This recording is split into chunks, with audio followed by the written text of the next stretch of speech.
I don't mind if I sit on the table. Wherever you want to like, man.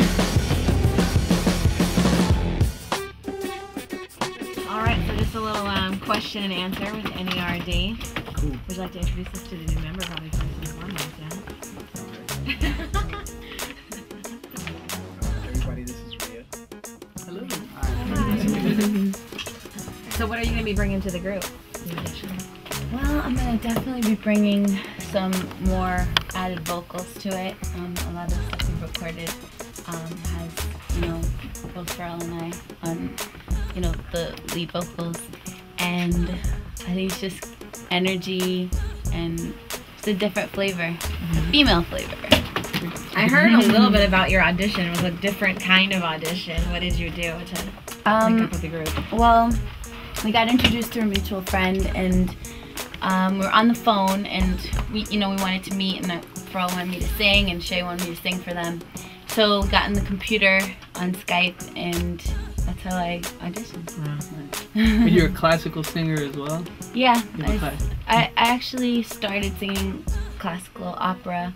I trained in that, and then jazz, pop.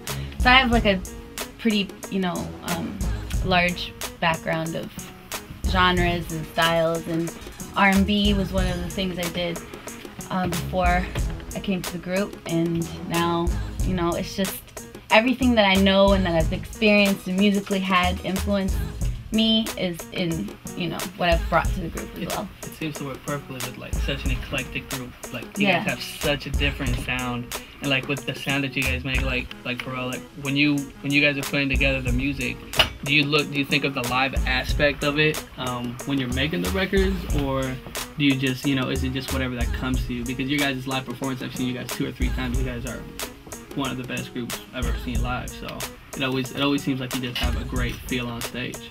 That's kind, thank you. I would say the 3rd album, we really concentrated on what the show was going to be like, and I think we concentrated less on, we loved the songs, but I think we concentrated less on like the song quality and more on actually just a collage of like sounds from different influences in the shows. So it's more like, okay, how different is this, and how different is this, and how is this gonna react in the shows? And for this album, I think it's different. Like my own personal mind frame when I went into it was more like, okay, let's make the best songs ever, and then let's take 3 different styles and blend them together. Because most of the time, like with N.E.R.D, I'll make it go from a bossa nova to like, it could be like there's like a polka loop, and then like I'm beatboxing under it. I mean, we still do crazy things like that. Yeah. But this time I was like, man, let's just dump 3 ingredients in the pot and mix it. And instead of the gumbo more, it's like a very concentrated soup. So a concentrated soup of like good songs.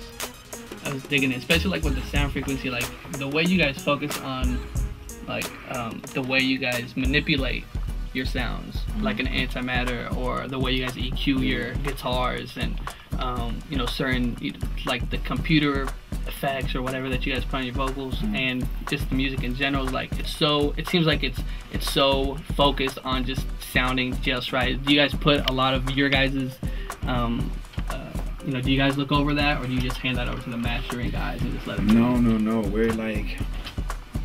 We're hands-on. Yeah.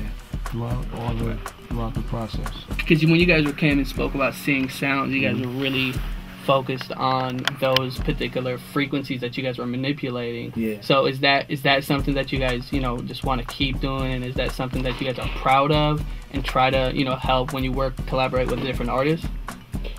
Man, we're probably trying to push the envelope when it comes to like mixing and like fusing together different sounds.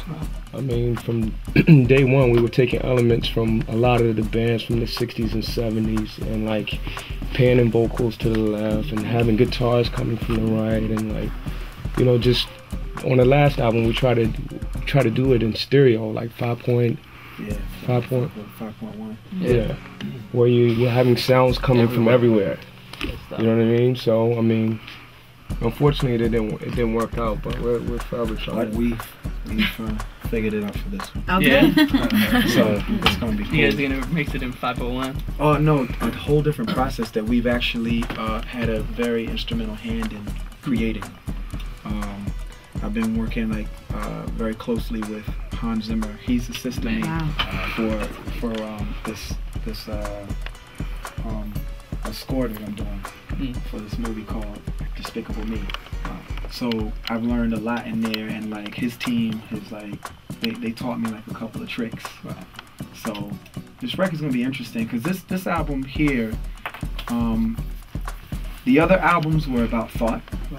This one is not made for the mind. It's made for like the heart and the body and adrenaline, which of course the mind is the nucleus of it all, but like it's not meant to stay there. It's meant to like be a body high.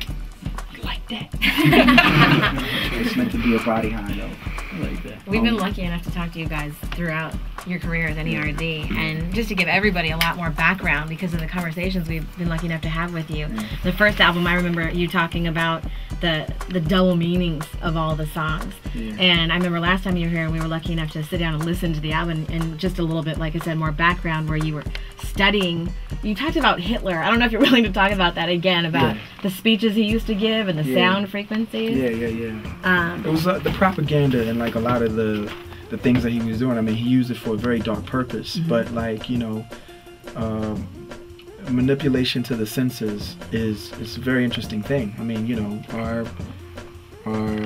leading scientists in the government, those are the things that they toy around with, like things that like, you know, react to the senses. Like, you know, warfare is changing by the day. It's no longer just like some old big long football shaped, you know, torpedo. It's different, you know. They're sending out waves to do certain things, and so for me, I want to stay current and above, like, so I comb like Scientific American magazine or like Popular Science just to stay up on some of the things that they do, because the things that they give you like these little like juicy tidbits of like, you know, what most people see as useless information, and I'm like, whatever, I'm taking that for my album.